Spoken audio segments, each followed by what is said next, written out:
For 3,000 years, the Galactic Council had governed 1,000 worlds with absolute authority. Their fleets commanded the void between stars, their technology shaped reality itself, and their wisdom guided civilizations from birth to transcendence. They had cataloged every species, mapped every habitable world, and brought order to the chaos of space. But in all their vast knowledge, there was one entry that made even the most learned scholars pause: the humans, listed in the most ancient archives as species classification, mythical unconfirmed. The records spoke of a race so savage they turned their own homeworld into a weapon, so stubborn they refused to surrender even when facing extinction, and so unpredictable they could turn certain defeat into impossible victory. The Council's historians dismissed these accounts as folklore, stories told by primitive species to explain the unexplainable.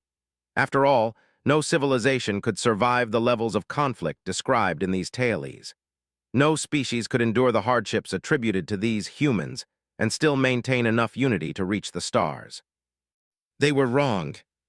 Today, as the greatest armada in galactic history faces annihilation at the hands of an enemy thought to be nothing more than legend, the Council is about to learn that some myths are born from terrifying truths, and humanity is about to remind the galaxy why some species are better left as stories told in the dark. Admiral Cortex of the Valian High Command stood before the massive viewing screen of his flagship, the Eternal Dominion Asterisk, watching his scouts return from the Outer Rim territories. The sleek vessels moved with practiced precision through the formation of 1,200 warships that comprised Battle Fleet Meridian, the largest military force ever assembled by the Galactic Council. Their mission had been simple: investigate reports of unusual activity in the Kepler sector, a region of space considered worthless by most civilizations. Dead worlds, failed colonies, and the remnants of species who had tried and failed to tame the harsh environments that dominated the area. It was, by all accounts, a cosmic graveyard where ambition went to die. "Admiral, we're receiving transmission data from Scout Group 7, announced Commander Zilthak, his primary aide. The Nethurian's 6 arms moved across multiple control panels with fluid grace, processing information at speeds that would have overwhelmed most species. You're going to want to see this immediately." Cortex turned from the viewport, his massive frame casting shadows across the bridge. As a Valian, he stood nearly 3 meters tall, his crystalline skin reflecting the soft blue light of the ship's displays. His people had been among the founding members of the Galactic Council, their natural longevity and tactical brilliance making them ideal military leaders. In his 800 years of service, he had seen the rise and fall of dozens of civilizations, had commanded fleets in wars that reshaped entire star systems, and had never encountered a problem that superior firepower and strategic thinking couldn't solve. "Display it on the main screen," he ordered, settling into his command throne. The viewport shifted to show recorded footage from Scout 7's reconnaissance mission. At first, it appeared to be standard survey data from a small, unremarkable solar system. A yellow star, several rocky planets, a few gas giants. Nothing that would normally warrant a second glance. "Focus on the 3rd planet," Zilthak instructed the display system. The image zoomed in, revealing a blue and green world wrapped in swirling white clouds. Beautiful, certainly, but hardly unique. The galaxy contained thousands of similar garden worlds, most of them populated by civilizations that had long since joined the Council or been absorbed by it. "I don't understand," Cortex said. "What's so significant about another standard biosphere world?" "Keep watching, sir. The interesting part comes next." The display shifted to show the dark side of the planet, and suddenly Cortex's breath caught in his throat. The nighttime surface blazed with artificial light, patterns of illumination so complex and extensive they could only indicate one thing: massive population centers. Not just cities, but vast metropolitan complexes that stretched across continents. The energy output readings that accompanied the footage were staggering, indicating industrial capacity that rivaled some of the Council's most developed core worlds. "Scan resolution indicates approximately 8 billion inhabitants," Zilthak continued. "Advanced technology, space-faring capability, and significant military infrastructure. But here's where it gets truly unusual." He paused the display on an image of several orbital installations. "These aren't just defensive platforms. According to our analysis, these structures are designed for rapid military deployment across multiple star systems. This civilization isn't just advanced, they're built for war on a galactic scale. Cortex leaned forward in his throne. In 3 millennia of Council expansion, they had encountered many spacefaring civilizations.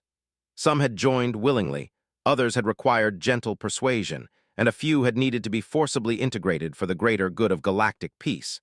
But never had they discovered an advanced civilization that hadn't already been contacted, cataloged, and processed through the standard integration protocols. "Have we attempted communication?" he asked. "Negative, sir. Standard procedure is to observe and report back to the Council for integration planning. But Admiral, there's something else." Zilthak manipulated the controls, bringing up a new display showing linguistic analysis data. "Our translation systems have been analyzing their communication frequencies. The language patterns match something in the deep archives." A chill ran through Cortex's crystalline form.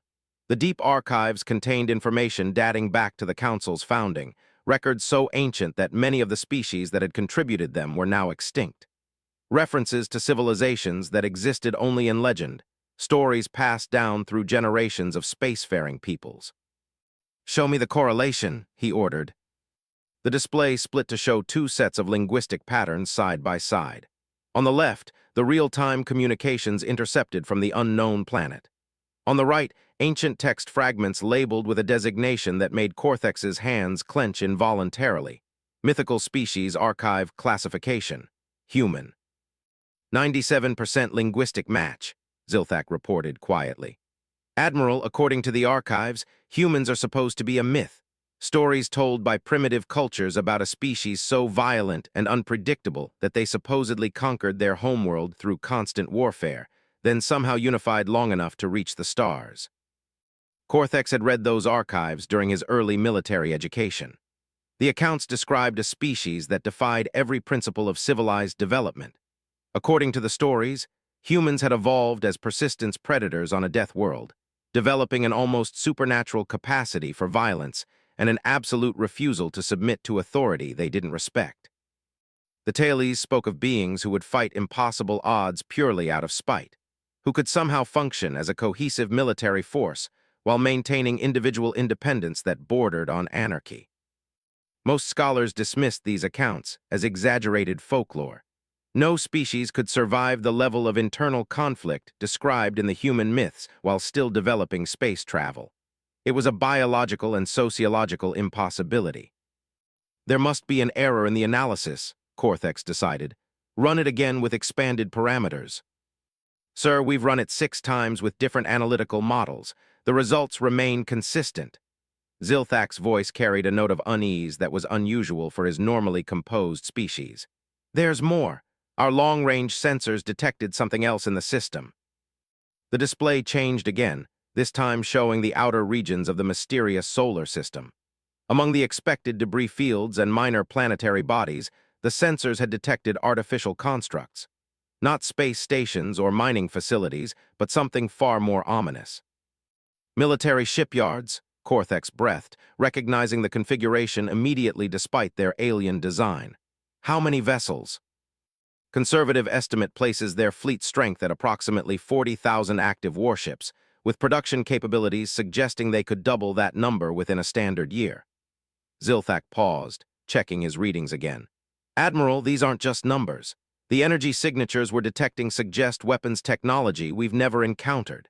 Their ships appear to be built around principles that our tactical computers can't properly categorize." For the first time in centuries, Admiral Cortex felt something he had almost forgotten: uncertainty. The Galactic Council's military doctrine was built on overwhelming technological superiority and numerical advantage. They could bring peace to any region of space because no single civilization could stand against the combined might of 1,000 integrated species. Their weapons could shatter planets, their shields could deflect the fury of stars, and their strategic planning had been refined across millennia of successful campaigns.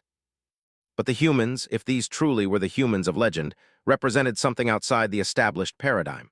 According to the mythical accounts, they didn't fight like civilized beings. They adapted, improvised, and refused to follow predictable patterns of warfare. They turned disadvantages into weapons and somehow maintained unit cohesion even when facing impossible odds. "Sir, there's one more thing," Zilthak said, his voice dropping to barely above a whisper. "Our deep space monitoring stations have detected something approaching from the direction of the Kepler sector. Multiple contacts, moving at speeds that should be impossible for vessels of their apparent size." Korthex turned back to the main viewport, where his magnificent fleet continued its stately patrol through what he had believed to be perfectly secure space. 1,200 of the most advanced warships in the galaxy, crewed by the finest military minds of 1,000 civilizations, protected by shields that could deflect stellar radiation and armed with weapons that could reduce moons to cosmic dust. "Time to intercept?" he asked, though something deep in his military instincts already knew the answer wouldn't be comforting. 18 hours at their current velocity," Zilthak replied. "Admiral, should we alert the Council? If these truly are humans, then everything we thought we knew about galactic civilization might be wrong." Korthex stared out at the stars, thinking about the implications. For 3,000 years, the Council had maintained peace through strength, wisdom, and the certainty that they represented the pinnacle of civilized development. They had encountered aggressive species before, but always within the predictable parameters of territorial expansion, resource competition, or ideological conflict. Never had they faced something that existed outside their understanding of how advanced civilizations should behave. "Negative," he decided after a long moment. "We handle this ourselves. If these humans are real, then we prove that the legends were exaggerated. If they're not, we integrate another advanced civilization into the Council's structure." He turned to face his bridge crew, projecting the confidence that had made him one of the Council's most successful military commanders. "Either way, Battlefleet Meridian will demonstrate why the Council's authority extends to every corner of the galaxy." But even as he spoke these words, Admiral Korthex couldn't shake the feeling that something fundamental was about to change. The humans of legend weren't just another aggressive species to be pacified. According to the myths, they were something far more dangerous. A civilization that had learned to make war into an art form and peace into a weapon of choice rather than submission. As his fleet prepared for contact with the approaching vessels, Korthex found himself hoping that the legends were just stories after all. Because if they weren't, then the next few hours would determine whether the Galactic Council's 3 millennia of dominance were about to come to an abrupt and violent end. The bridge hummed with activity as his officers prepared for what they assumed would be a routine first contact scenario. None of them had read the deepest archives, the ones that spoke of humans who fought not for territory or resources, but for principles that couldn't be negotiated away. None of them knew about the stories of human commanders who had faced impossible odds and somehow emerged victorious through sheer bloody-minded determination. And none of them understood that they were about to encounter a species that had turned warfare itself into a philosophy, where victory wasn't measured by territory conquered or resources gained, but by the simple, terrifying principle that humans would rather die on their feet than live on their knees. The human fleet emerged from hyperspace like predators stepping out of shadows.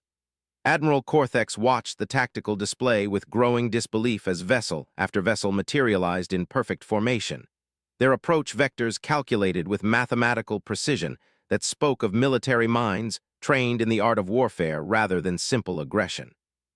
"Contact count now at 200 vessels and climbing," reported Lieutenant Commander Veskith from the sensor station. The young Altarian's normally steady voice carried notes of confusion. "Admiral, these ship configurations don't match anything in our tactical databases.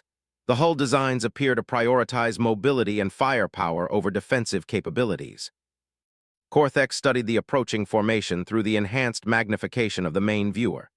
The human ships were sleek and angular, built with clean lines that suggested both beauty and lethality.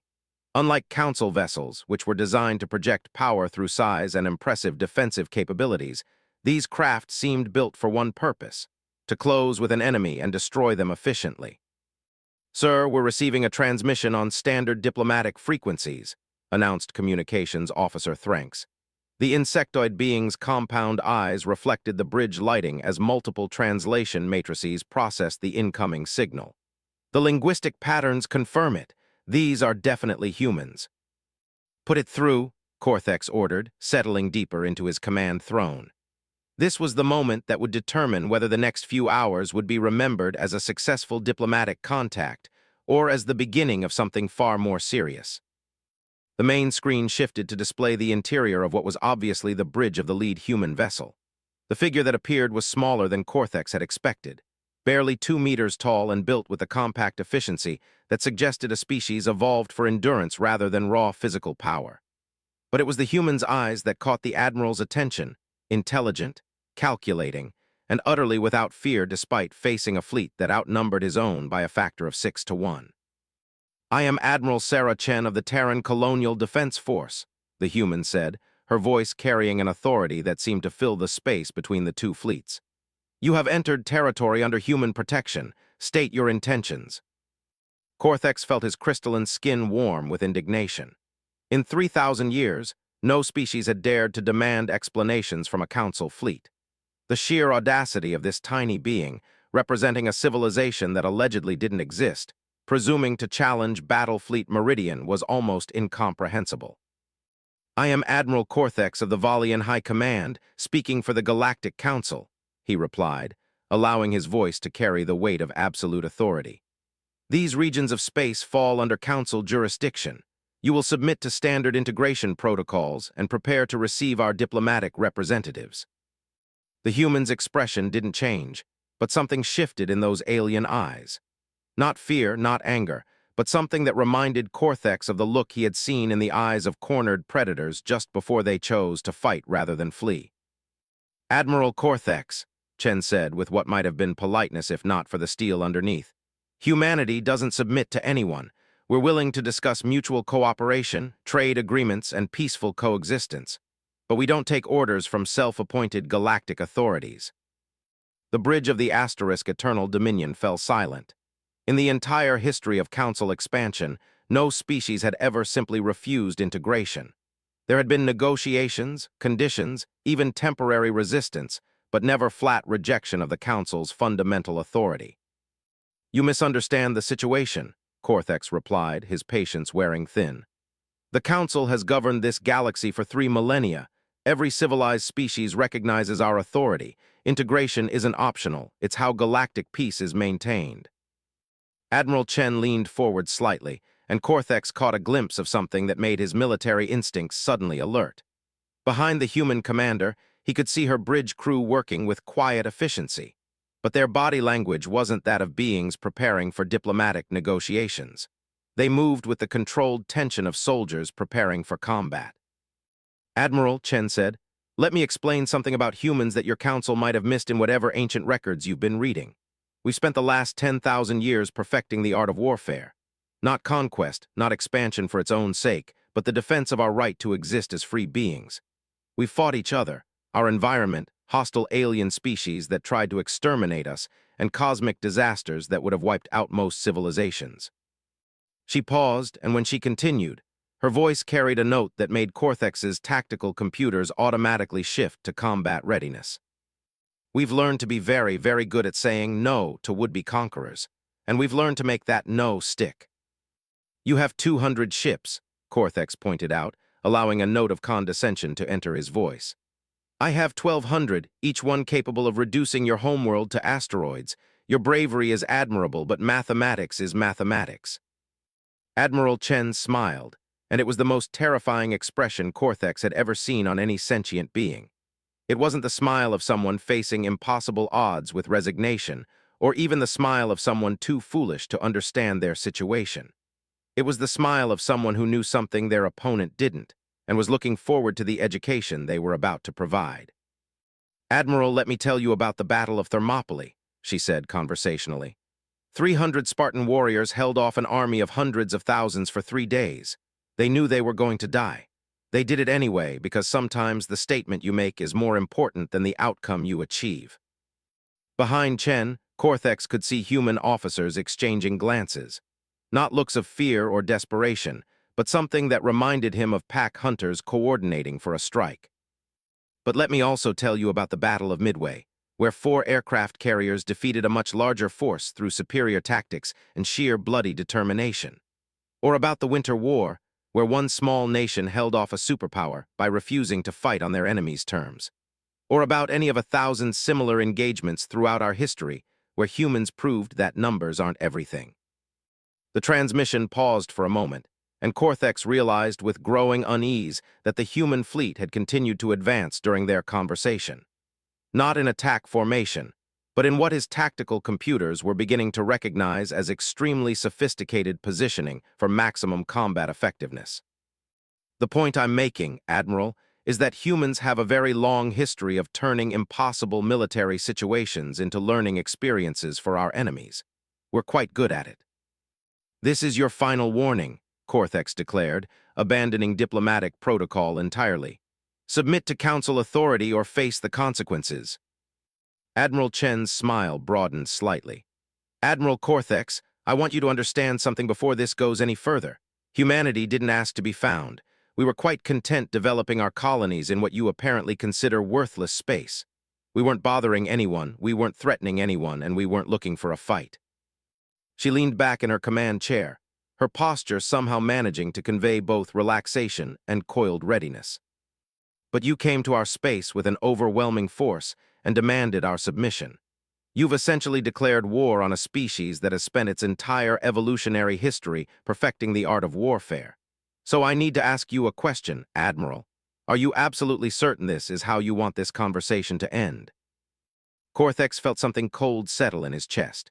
For the first time since assuming command of Battle Fleet Meridian, he found himself questioning whether superior numbers and firepower would be sufficient.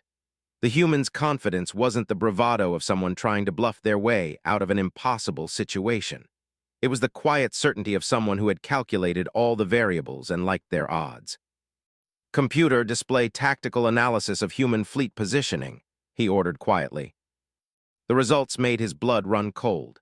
While he had been focused on the obvious numerical disparity between the fleets, the humans had been maneuvering into a formation that maximized their advantages while minimizing his own. Their ships were positioned to exploit the dead angles created by the Council fleet's massive size, creating overlapping fields of fire that could potentially cripple his larger vessels before they could bring their superior firepower to bear. It wasn't just tactical competence. It was tactical brilliance of a level that suggested these humans had been planning for exactly this kind of engagement for centuries. Sir, whispered Commander Zilthak, their weapon signatures are becoming clearer. These aren't just advanced weapons. They're designed specifically for engaging larger, more heavily armored targets. Admiral, I think these humans have been preparing for war against someone like us for their entire spacefaring history. The realization hit Cortex like a physical blow. The humans hadn't just refused Council authority. They had been expecting it. Somewhere in their development, they had encountered something that had taught them to prepare for exactly this scenario. Contact with a larger, more established galactic power that would demand their submission. All ships combat alert status, he ordered, his voice carrying across the fleet communication channels. Prepare for hostile action. On the main screen, Admiral Chen nodded as if she had been expecting exactly this response. Admiral Cortex, she said, her voice now carrying the crisp authority of someone shifting from diplomat to military commander. Humanity tried peaceful contact. We offered cooperation and coexistence. You chose to make this a military matter. Behind her, the human bridge crew moved into positions that spoke of countless hours of combat drill and preparation. You wanted to know what makes humans different from every other species in your galaxy. We don't fight to win territory or resources. We don't fight for glory or conquest. We fight to remain free, and we're willing to pay any price to make that point clear. The transmission cut out, leaving the bridge of the Asterisk Eternal Dominion in tense silence. Around them, the massive Council fleet began to move into attack formation, their overwhelming firepower preparing to demonstrate why 3 millennia of galactic domination had never been seriously challenged. But Cortex found himself thinking about those ancient archives, about stories of humans who had faced impossible odds and somehow emerged victorious. About a species that had reportedly turned their own homeworld into a training ground for warriors, who had learned to make war itself into an art form. Sir, reported the tactical officer, human fleet is assuming combat formation. They're not retreating. Cortex watched the display as 200 human vessels arranged themselves in a pattern that his computers couldn't quite categorize.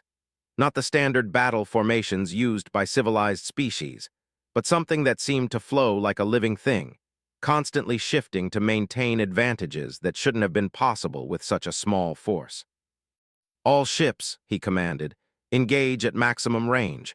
Overwhelm them before they can demonstrate whatever tactical advantages they think they possess. As Battlefleet Meridian opened fire with enough energy to sterilize a dozen worlds, Admiral Cortex found himself hoping that the human legends were just exaggerated stories after all. Because if they weren't, then the next few minutes would determine whether the Galactic Council was about to learn that some species should never be challenged to prove how dangerous they truly were. The first exchange of fire between humanity and the Galactic Council lasted exactly 17 seconds. When the energy discharges faded and the tactical displays stabilized, Admiral Cortex stared at the results with growing horror. Battlefleet Meridian had unleashed the concentrated firepower of 1,200 advanced warships, enough destructive energy to crack the crust of a planet. The human fleet had absorbed the attack, scattered like smoke, and then struck back with precision that defied every principle of conventional space warfare. "Damage report," Cortex commanded, his voice carefully controlled despite the chaos erupting across his bridge. 73 ships reporting significant damage, Commander Zilthak replied, his multiple arms working frantically across damage control interfaces. 14 vessels completely disabled, including the heavy cruiser Sovereign Will Asterisk. Admiral, they targeted our command and control nodes with impossible accuracy. On the main display, the human fleet continued its deadly dance through the Council formation. Their ships moved like nothing Cortex had ever seen, flowing around the massive Council vessels with fluid grace while maintaining coordinated fire patterns that exploited every weakness in the traditional battle formations. "How?" Cortex demanded. "Our shields should have deflected anything they could throw at us. Our armor is designed to withstand direct star bombardment." "Sir, they're not trying to overwhelm our defenses," reported the tactical officer, his voice tight with confusion. "They're bypassing them entirely. These weapons appear to be designed specifically to counter our technology." Admiral Chen's voice cut through the bridge communications, transmitted on open frequencies that every ship in both fleets could receive. "Admiral Cortex, this is your chance to reconsider your position. Humanity doesn't want to destroy your fleet, but we will if you force the issue." Cortex slammed his crystalline fist against his command throne. "All ships, close formation and concentrate fire. We overwhelm them through sheer volume of destruction." But even as he gave the order, he watched his tactical display with growing disbelief. The human fleet had somehow anticipated his command. Their ships were already moving to counter the Council formation change, flowing into positions that would make concentrated fire impossible while maintaining their own offensive pressure. "Sir," Zilthak said quietly, "I'm analyzing their movement patterns. Admiral, these humans aren't just tactically superior. They're predicting our responses before we make them." The second exchange of fire proved Zilthak correct. The moment Council ships began their concentration maneuver, human vessels struck at exactly the points where the formation would be most vulnerable during transition. It wasn't luck or superior technology. It was the application of military science so advanced that it appeared almost supernatural. "They've fought us before," Cortex realized with growing cold certainty. "Not us specifically, but civilizations like us. They know exactly how advanced galactic powers fight, and they've designed their entire military doctrine to counter it." More damage reports flooded in. The human weapons weren't just penetrating Council defenses. They were systematically dismantling the fleet's ability to function as a coordinated force. Communication relays, sensor arrays, command centers, everything that allowed a large fleet to operate effectively was being surgically removed with precision that spoke of intimate knowledge of Council ship design. "Admiral," the communications officer reported, "we're receiving transmission requests from 17 different ship commanders. They're asking for permission to withdraw." For the first time in his 800-year career, Admiral Cortex found himself seriously considering retreat. Not tactical withdrawal or strategic repositioning, but actual retreat in the face of an enemy he didn't understand and couldn't effectively counter. On the tactical display, he watched one of his heavy battleships, the Asterisk Eternal Justice Asterisk, as it tried to bring its massive weapons to bear on a group of human vessels. The human ships flowed around the giant warship like water around a stone, their weapons systematically stripping away its defensive capabilities before striking at critical systems with surgical precision. Within minutes, One of the most powerful vessels in the Council fleet was drifting helpless, its crew alive, but its capacity for warfare completely eliminated. "Sir, the humans are attempting communication," reported Thranks. "Put them through." Admiral Chen appeared on the main screen again, but now her bridge showed clear signs of combat. Sparks flew from damaged consoles, and Cortex could see human crew members working to repair systems hit by Council fire. But Chen herself appeared calm, almost serene, as if commanding a battle against impossible odds was simply another day's work. "Admiral Cortex," she said, "I need you to understand something. What you're seeing isn't humanity at full capacity. This is a colonial defense fleet designed for patrol and protection duties. We have ships that were built specifically for warfare against galactic powers, and they're currently 3 days away from this position." Cortex felt his crystalline skin go cold.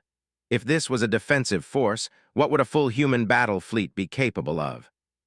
"But more importantly," Chen continued, "you need to understand why you're losing this engagement. It's not because we have better technology, though we do. It's not because we have superior numbers, because we obviously don't. You're losing because you're fighting the wrong kind of war." "Explain," Cortex demanded, though part of him already suspected he wouldn't like the answer. "Your entire military doctrine is based on the assumption that warfare is a last resort between civilized beings. You fight to establish dominance, to force submission, to demonstrate superior power. Your tactics, your technology, your training, it's all designed around the idea that overwhelming force will eventually convince your opponent to surrender." Chen paused as her ship shuddered under the impact of Council weapons fire. Behind her, human crew members continued their work with the casual efficiency of people who had been under fire, so often it no longer represented a crisis. "Humans fight to win," she continued. "Not to demonstrate superiority, not to force surrender, but to completely eliminate the enemy's capacity for continued warfare. Every weapon we've designed, every tactic we've developed, every ship we've built, it's all focused on one simple goal: making sure that when the shooting starts, we're the ones left standing when it stops." "Your fleet is still outnumbered 6-1, Cortex pointed out, though his voice lacked its earlier confidence. "Admiral, let me tell you about human military history. We spent thousands of years fighting each other in conflicts that would have destroyed most species. We learned to fight in every environment, under every condition, against every possible enemy. We learned to make war against opponents who were larger, better equipped, and better positioned than we were." The tactical display showed another Council heavy cruiser being systematically disabled by a group of human vessels that seemed to move like a pack of hunting animals. "We learned to fight smart instead of fighting fair. We learned to turn our enemies' advantages into disadvantages. And most importantly, we learned that sometimes the only way to preserve peace is to make war so terrible for your enemies that they never want to experience it again." "You're talking about total warfare," Cortex said, understanding beginning to dawn. "No, Admiral, I'm talking about effective warfare. Total warfare is what happens when civilized beings lose their tempers and start breaking things out of anger. What you're experiencing is calculated, precise, and designed to achieve specific strategic objectives with minimum necessary force."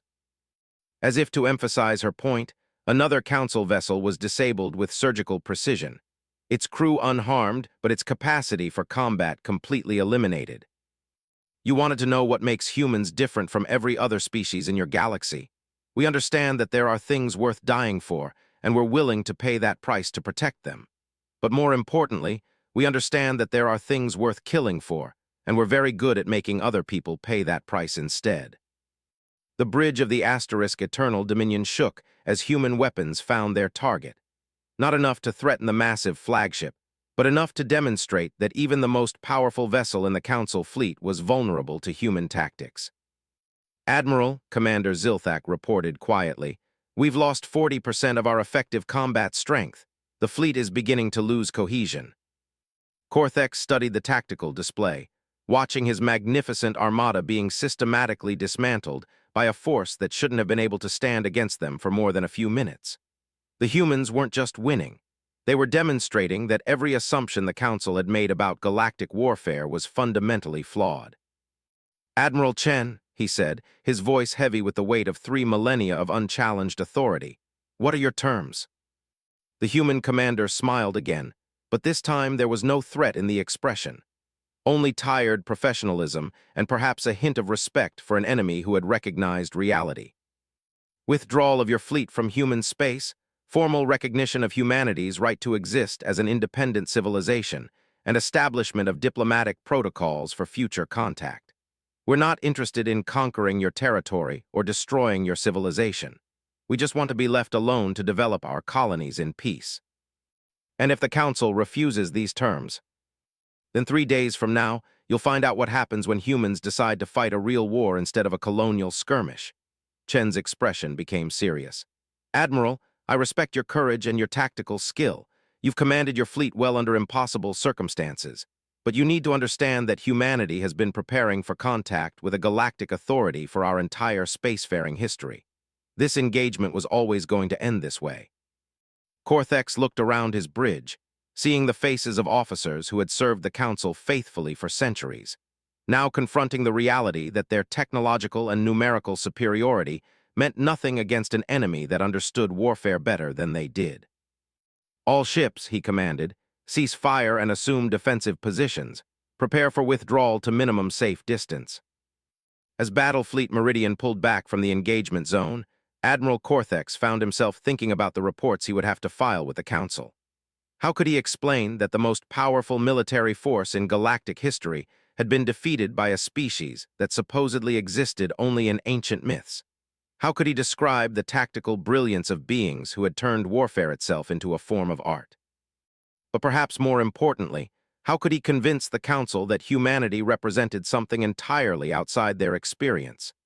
A species that had learned to survive by becoming the deadliest predators in the galaxy, while somehow maintaining the discipline and unity necessary for interstellar civilization. On the main screen, Admiral Chen appeared one final time. Admiral Cortex, I want you to know that humanity bears no malice toward the Galactic Council or its member species. We understand that you believed you were bringing peace and order to a chaotic galaxy, but sometimes the price of imposed order is too high to pay. Will humanity consider diplomatic contact in the future? Cortex asked. Of course, we're not isolationists and we're not xenophobic. We're simply unwilling to surrender our freedom to anyone, no matter how benevolent their intentions might be. The galaxy is large enough for multiple approaches to civilization. As the human fleet began its withdrawal to their own territory, Cortex watched them go with a mixture of relief and grudging admiration. In the space of a few hours, everything he thought he knew about galactic power dynamics had been proven wrong. The Council's 3,000-year dominance hadn't ended, but it had definitely been challenged by a species that understood a fundamental truth about warfare that the Council had forgotten. Sometimes, the most dangerous enemy isn't the one with the biggest guns or the largest fleet. Sometimes, it's the one who's willing to pay any price to remain free, and who has learned to make that willingness more powerful than any weapon. As Battle Fleet Meridian limped back toward Council space to report their encounter with the mythical humans, Admiral Cortex found himself wondering if perhaps the galaxy was about to become a much more interesting place. And perhaps, though he would never admit it in his official reports, that might not be such a bad thing after all. The age of unchallenged Council authority was over. The age of humanity among the stars had begun, and the galaxy would never be quite the same again.